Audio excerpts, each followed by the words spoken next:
Y Hoy te informa lo que ocurre en Ecuador a esta hora. Las opiniones vertidas en este espacio son de exclusiva responsabilidad de sus protagonistas.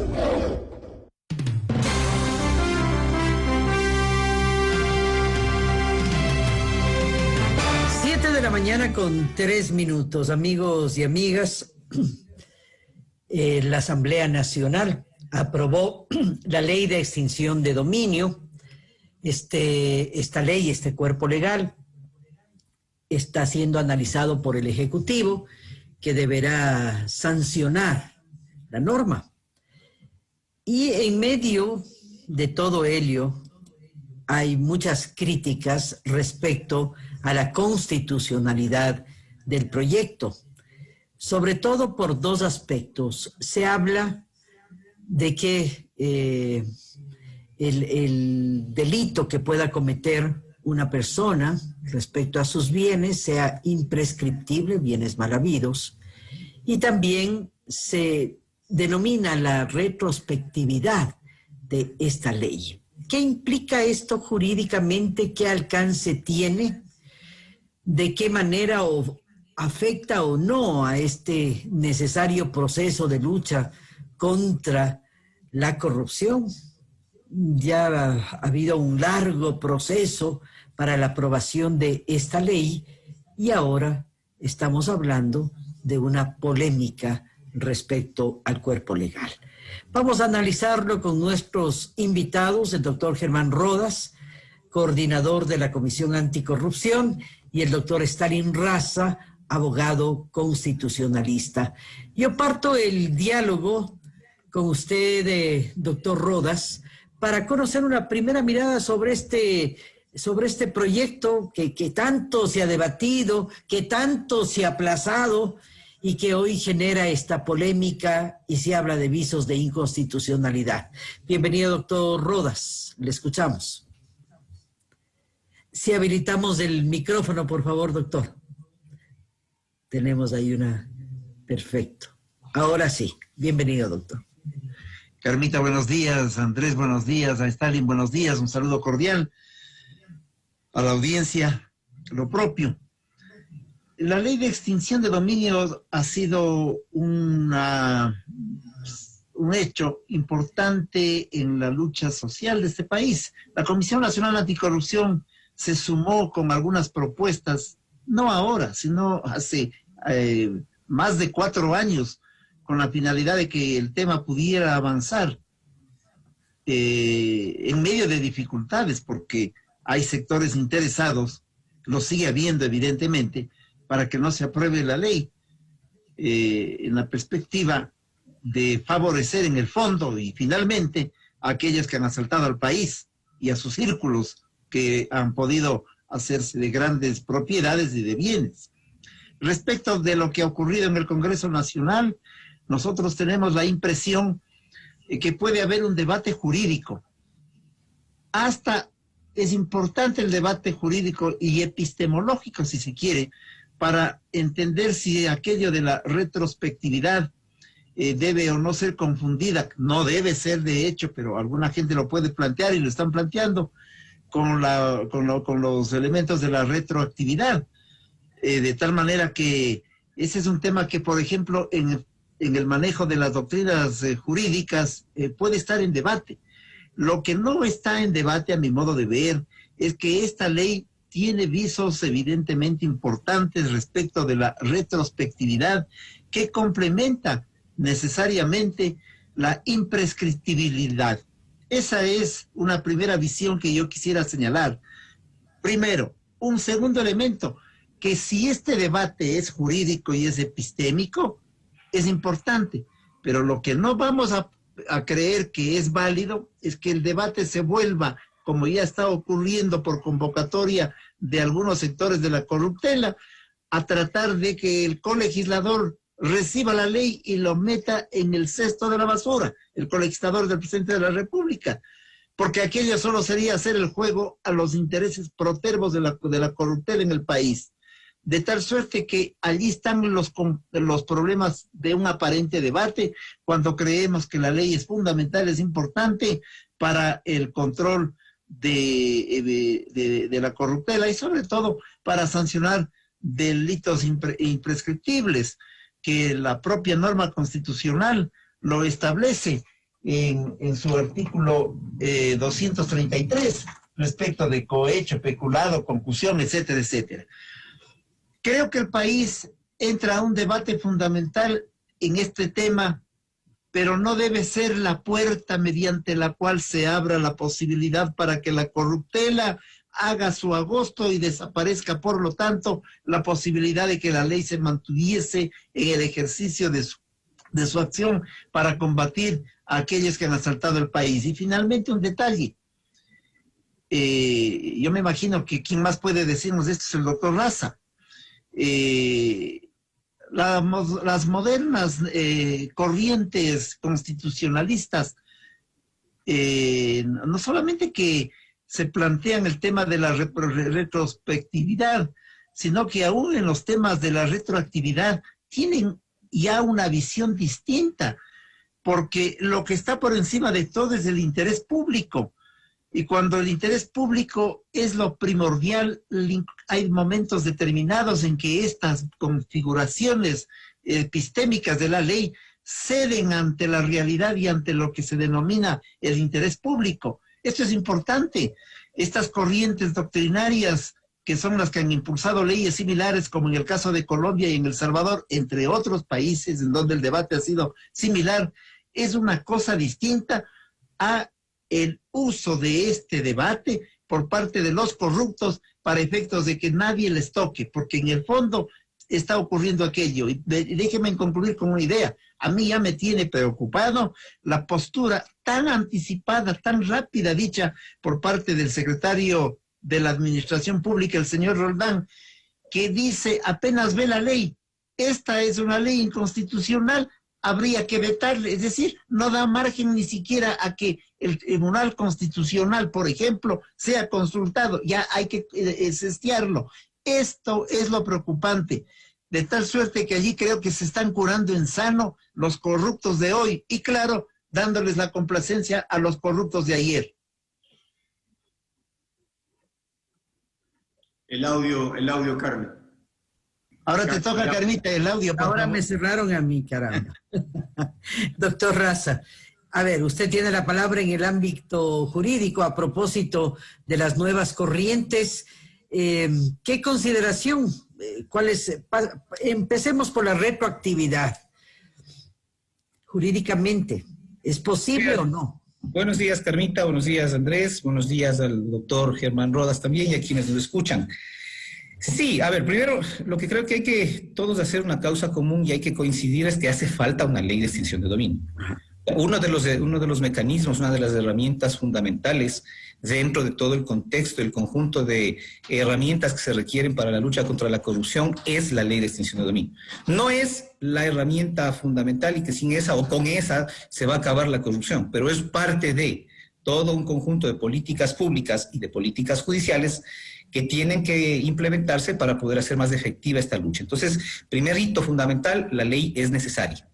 Segundo hito fundamental, existen en el derecho comparado leyes que regulan la extinción de dominio y lo hacen de manera más o menos adecuada. Lo que tenemos que evitar es que ya sea por aplicación del derecho comparado, por trasplantes que se hagan del derecho comparado a nuestra realidad, que ya han resultado ser desastrosas en otras ocasiones y que no han resultado ser adecuadas, pues entonces que este trasplante resulte peor. Lo tercero es que efectivamente tiene problemas técnicos desde el punto de vista jurídico esta ley que ha sido aprobada en la Asamblea. Y ahí voy a coincidir con Germán. Es necesario el debate, pero el debate no tiene que oscurecer el objetivo fundamental, o no tiene que servir como cortapisa para que el objetivo fundamental que existe una ley de extinción de dominio, se materialice. Entonces sí, el debate tiene algunos tecnicismos, voy a referirme a varios de ellos. Yo creo fundamentalmente que le hace falta a la ley. Y ojalá en esto la presidencia de la República, no tengo esperanzas, Carmita, Andrés y Germán, no tengo esperanzas y mucho menos al final del gobierno, porque ya ha demostrado el presidente de la República en ocasiones anteriores cuando la Asamblea le ha dado estas herramientas, que ha terminado vetando o ha terminado siendo Frankenstein de estas leyes anticorrupción. Entonces no tengo esperanzas en realidad que en el veto él pueda mejorar la ley, pero aspiro, ojalá esta vez sea la excepción, por lo menos al final de la gestión, y se haga un ejercicio de ajuste. Hay demasiados conceptos abiertos. Voy a decir algo. Primera cosa, existe una confusión, a pesar de que se han empeñado en tratar de que no sea, existe una confusión entre el ámbito penal y el ámbito de la extinción de dominio, que debe ser un ámbito estrictamente civil. La extinción de dominio tiene que recaer sobre los bienes y no tiene que confundirse con los temas penales. Sí, al igual que en el lavado de activos, por ejemplo, se requiere que exista por lo menos un antecedente, un indicio, una sospecha fundada, ¿no? No una sospecha cualquiera, una sospecha fundada de que a la operación de lavado de activos le antecede una actividad ilícita, una actividad delincuencial. Acá también es necesario que exista ese antecedente y esos indicios, pero la materia que se resuelve no es una materia penal, es una materia civil. Y ahí me parece que cuando usted ya mira los mecanismos, la intervención, la participación de la Fiscalía, ¿sí? Este hecho de que pongan, por ejemplo, es un tecnicismo, pero es importante al final, cuando ya se materialicen los procesos judiciales sobre extinción de dominio, cuando digan las normas sustantivas, es decir, el qué de la extinción de dominio, serán las normas del Código Civil, hasta ahí todo muy bien. Pero las normas adjetivas, es decir, el cómo, ¿ya?, serán las normas de cómo hacer los juicios, serán las normas del Código Orgánico Integral Penal.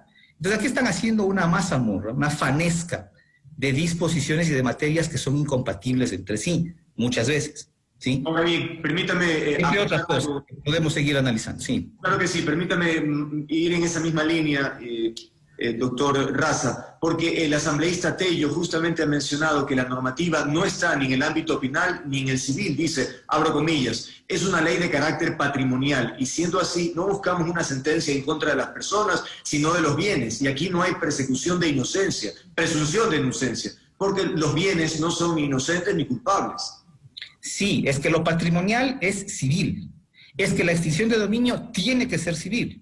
Es que si manejamos las cosas dentro del ámbito de la materia civil, no existe presunción de inocencia, existe sí presunción de buena fe, que al igual que la presunción de inocencia, pero con menos intensidad, porque no se trata de personas, sino de cosas, con menos intensidad, tiene que ser también respetada. Y es que para eso precisamente existen las normas ya desde hace 4.000 años, 2.000 de los romanos, y 2.500 aproximadamente de lo que vamos de la cultura judeocristiana, donde ya se han hecho disposiciones y hay instituciones señeras del derecho civil que tienen que ser ajustadas a los tiempos, por supuesto, en eso coincido con Germán, pero que nos permiten dar salidas y respuestas sin necesidad de inventarnos el agua tibia ni de hacer mezcolanzas inútiles. Manejemos el tema entonces de la extinción de dominio dentro del ámbito del derecho civil y establezcamos que cuando existe un origen viciado de la propiedad, porque eso es lo que estamos discutiendo aquí, cuando existe un origen viciado de la propiedad por presunciones fundadas, y hay que dar cuáles son los criterios para que estas presunciones sean fundadas, de que existe ilicitud en la forma de adquisición de esos bienes, pues entonces existen acciones reales. Pero fíjese usted, aquí están incurriendo en cosas tan preocupantes, como que, por ejemplo, le dicen cualquier forma de adquisición de la propiedad que sea contraria al ordenamiento jurídico será susceptible de la acción de extinción de dominio. Y entonces ustedes dejan un margen demasiado amplio que se confunde con otras instituciones del derecho. Les voy a poner un ejemplo muy sencillo. Se acostumbraba, y todavía se sigue acostumbrando en este país, a que cuando los padres quieren dejarle bienes inmuebles a los hijos, de manera directa, sin entrar al proceso sucesorio o sin que participen los otros hijos o los otros herederos, ¿qué es lo que hacen? Simulan una compra-venta. Le dan un contrato de compra-venta, le hacen una escritura de compra-venta, donde no hay un precio de por medio. En realidad hay una entrega en vida de un bien inmueble, de un padre a un hijo, de los padres a los hijos. Esto es contrario al ordenamiento jurídico, por supuesto. Es totalmente contrario al ordenamiento jurídico. ¿Por qué? Porque la naturaleza de la compra-venta es que exista cosa, bien, y precio. Y si aquí no existe precio, se está simulando un contrato. Para esa simulación de un contrato existe una acción civil que se llama la acción de nulidad del contrato por simulación de la compraventa, ¿sí? Esto ya existe. Es una forma contraria al ordenamiento jurídico de adquirir la propiedad de un bien inmueble. Resulta que ahora, bajo la causal demasiado amplia y genérica de la ley de extinción de dominio, podría también eventualmente la Fiscalía o la Procuraduría, o ambas, que esto también es un problema y es un exceso, podría también cualquiera de las dos instituciones entrar a realizar la pretensión de extinción de dominio de esta transacción ilícita, aparentemente ilícita. Y no se quiere eso. Con la extinción de dominio se quiere luchar contra la corrupción. Entonces hay que ser precisos en eso. Porque si no se es preciso, solamente concluyo con eso, si no se es preciso, ahí sí se vulnera una garantía constitucional que es la presunción de buena fe y que sirva, por supuesto, al interés público, yo en eso coincido con Germán, pero que el interés público no pueda ser susceptible de cometer excesos, porque el derecho existe especialmente para frenar los excesos o eventuales excesos del poder. Doctor Rodas, ¿encuentra usted o coincide con esta visión sobre la posibilidad de interpretaciones o de vacíos o de poca precisión, o está en la línea de lo que menciona el asambleísta Tello en el sentido de que es una ley de carácter patrimonial y que por lo tanto no se persigue a personas sino a los bienes? Bueno, yo quisiera señalar dos elementos previos. El más previo de todos es que yo no soy abogado, de tal manera que me muevo con la información y con el sentido común de las cosas. Primero. En segundo lugar, coincido con Stalin en el sentido de que esta ley es fundamental para el país y que tampoco es la ley única que ha de enfrentar a la corruptela. La corruptela se enfrenta con un sistema nacional anticorrupción, entre otras esta ley, entre otras jueces anticorrupción, entre otros, a lo mejor, la modificación de la estructura del Congreso Nacional para que ejerza la actividad de auditoría o de control social sobre el Estado ecuatoriano, etcétera, etcétera. Y además la educación en la juventud, etcétera, etcétera. Todos estos factores contribuyen a un sistema nacional anticorrupción, pero que la ley es fundamental, lo es. Lo tolerable es lo que está planteando el doctor Stalin Ross esta mañana. Debatamos, discutamos, mejoramos la ley, que el colegislador tenga información adecuada, que logre establecer criterios fundamentales en su respuesta para la aprobación de la ley. Eso es importante. Hay ciertos parámetros para ser discutidos desde la epistemología jurídica, desde el derecho constitucional. Eso es lo aceptable. Lo inaceptable este momento es que a pretexto de este razonamiento que nos ha puesto el doctor Raza, hay otros sectores que se están frotando las manos y dicen, agudicemos las contradicciones con la finalidad de que la ley se vaya al tacho de la basura para efectos de que no haya la ley de extinción de dominio. Eso fue lo que demostraron los asambleístas cuando de manera muy particular el día de la votación formaron un entramado político, una unión política de determinados grupos para tumbar la ley. Y fue la acción de algunos diputados la que impidió aquello. Me preocupa que se hayan unido todos sabiendo que el colegislador a lo mejor les iba a dar la razón en el veto total de la ley. De tal forma que esos son los temas que me preocupan en el fondo y que la opinión pública debe mirarlos en el mediano plazo para no caer en el juego de la discusión de lo epistémico. Digo, no caer en el juego en función de los intereses de aquellos que no les interesa el debate doctrinario de la ley, sino que les interesa que la ley no pase. Creo que estos son los límites que debemos de entenderlo. Ahora, respecto de la ley, es fundamental comprender el tema de la retrospectividad y su enlace respecto de lo imprescriptible, porque el uno apuntala a lo otro, eso es fundamental. Y entonces tampoco debemos generar esta circunstancia de temor en la población respecto de ejemplo que puso el doctor Raza, esta especie de venta-donación que finalmente existe. Pero es que aquí, eso lo hemos visto en la Comisión Nacional Anticorrupción, ese ha sido el mecanismo mediante el cual los bienes, las propiedades han pasado a control de terceros y de cuartos mediante este sistema. De tal suerte que también hay que tener esta amplitud para entender la circunstancia y la realidad por la que vive el país. Hay que hacer los ajustes necesarios. Repito, mi preocupación está en la actitud perversa de algunos funcionarios cercanos al poder que están empecinados en tumbarse la ley, cueste lo que cueste, buscando cualquier pretexto. El país requiere de esta ley, se ha demorado muchísimo, y fíjense ustedes que no funcionaba, no se daba a trámite la ley, mientras el presidente de la Asamblea Nacional era quien es. Cuando deja la función por ir a una reelección, su vicepresidente no logra impedir el tratamiento de la ley. Allí están, por lo tanto, delimitándose también responsabilidades. Y el país lo que demanda es una ley de extinción de dominio lo absolutamente adecuada, que responda al interés público, que dé cuenta de las nuevas doctrinas constitucionales para efectos de no quedarse en la doctrina tan solo, sino mirar las realidades, los momentos cambiantes de nuestras sociedades, y para que efectivamente sean sancionados los corruptos. En el fondo se trata de aquello, de tal suerte que por un lado hay un debate, insisto, epistémico, pero por otro lado están batiendo banderas los corruptos para efectos de que esta ley no sea tramitada de ninguna manera. Bien, doctor Raza, nos quedan unos minutos. Sí, a ver, Carmita, yo voy a coincidir en esto con Germán y quiero hacer una invocación para que los abogados, las personas que opinan desde el punto de vista técnico-jurídico, estemos conscientes de esta advertencia que nos hace Germán, que es muy válida. Son dos ámbitos absolutamente distintos de análisis. Ya, pero, ¿qué debería hacer el presidente de la República? Por el bien del país, ojalá. A mí también me molesta, me hace ruido, me preocupa que el señor Roldán ya haya anunciado en medios de comunicación que van a hacer un veto de la ley y que van a mandar la ley a la Corte Constitucional por un veto por razones de constitucionalidad.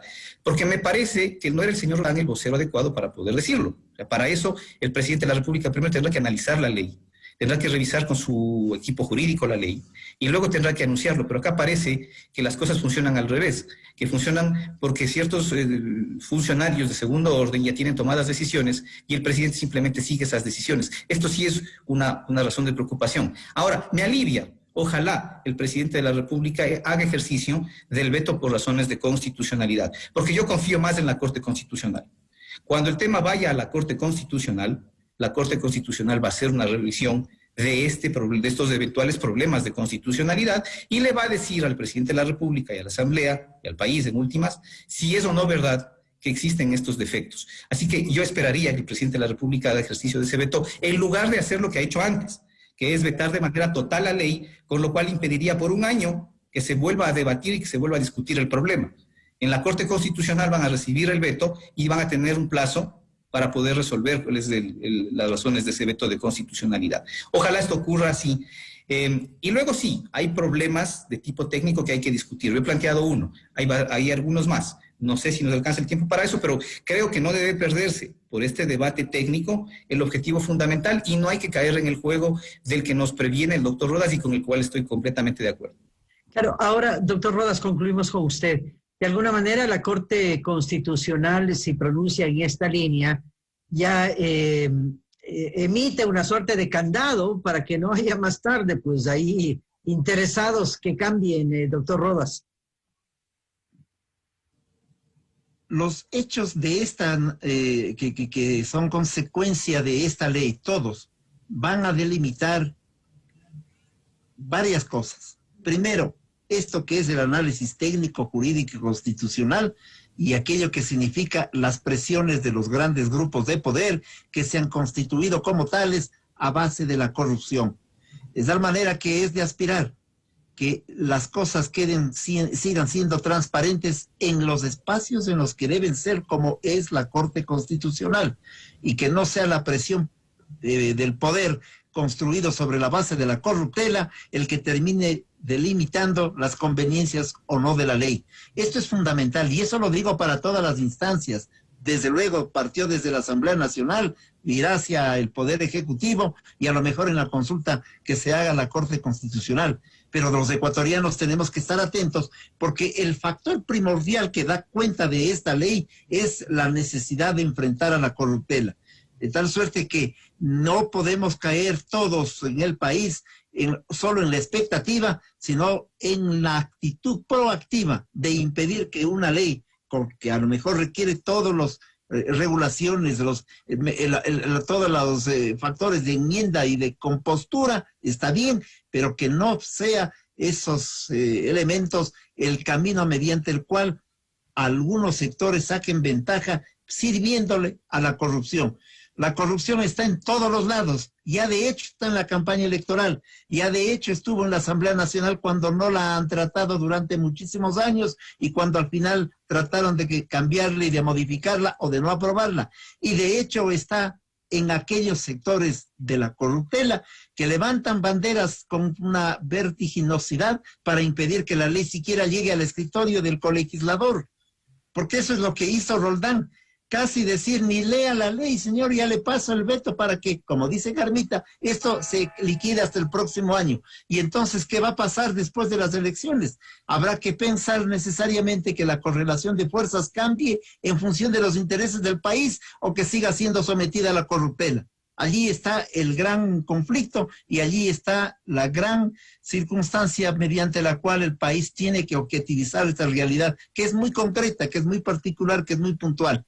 La lucha contra la corrupción, fíjense ustedes, es fundamental, debe tener las suficientes andariveles de la acción democrática, de la participación social, de la elaboración de leyes adecuadas, pero tampoco puede ser la causa para que se supriman visiones jurídicas, constitucionales, que en otras latitudes tienen un peso importante. Yo vuelvo a poner el ejemplo, y Stalin debe conocer más que yo, lo que ha significado en Colombia. En Colombia significó un debate casi idéntico, y en El Salvador sigue habiendo un debate similar, de tal suerte que detrás de ese debate existen muchos sectores interesados en contaminarlo al debate epistémico. Esa es mi llamado de atención, y siempre me decantaré porque es importantísimo que el interés público dé trámite y dé posibilidad para que las leyes se modernicen, para que las normas se modernicen y respondan a ese interés público.